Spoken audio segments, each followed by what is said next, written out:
Yun! Magandang araw mga kalupa.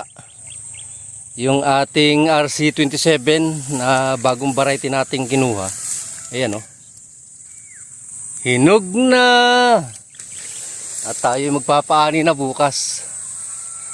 Itong ating third crop na RC27 na yan o. Ay, maaga nga talaga. Eto na tayo mga kalupa. Pinapaani na natin itong ating RC27 no. Pinagbigyan tayo ng isang magandang panahon kaya mga kalupa, sa 83 days nitong ating RC27 ay pinapaani na natin no. Hindi malayo yung ating harvester dun sa kabilang dulo. Pero maswerte po tayo na kahit pa paano ay pinagbigyan ng magandang panahon. At yun nga po ang ating RC27, na-prove po natin na madali talagang siyang klase ng palay. Napakagandang variety pang third crop. Third crop po kasi ito.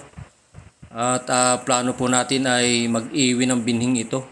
Dahil ito yung kailangan kapag mag-third crop. Pero sa tingin ko po, ang uhay po ng RC27 ito ay napakaganda rin kahit pa po sa second crop o anin man sa halimbawa man ay main crop. Kanya lang po sa obserbasyon ko ay napakatangkad pong palay kaya po sa main crop ay baka hindi ko itanim. Ayan na siya, palapit na.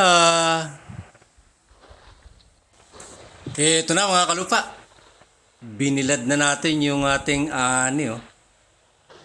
Yan po yung ating RC27.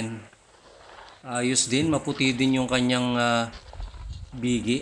Sa bagay, nainitan po at dahil nag-ani nga tayo ng umaaraw kaya po napagbigyan tayo ng makapagbilad. At ayan ang puti. Para din siyang ani ng second crop. At yun nga pong recovery natin.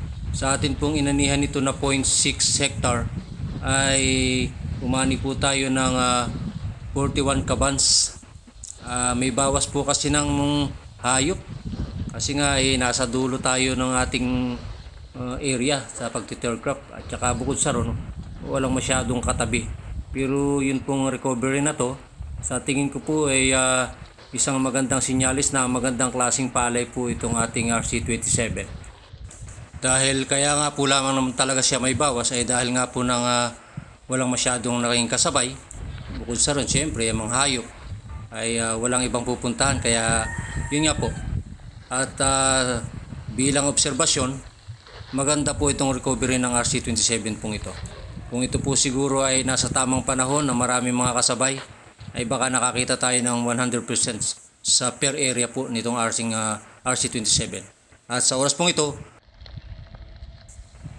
matutuyo na ang ating RC27. Thank you Lord. Magandang araw.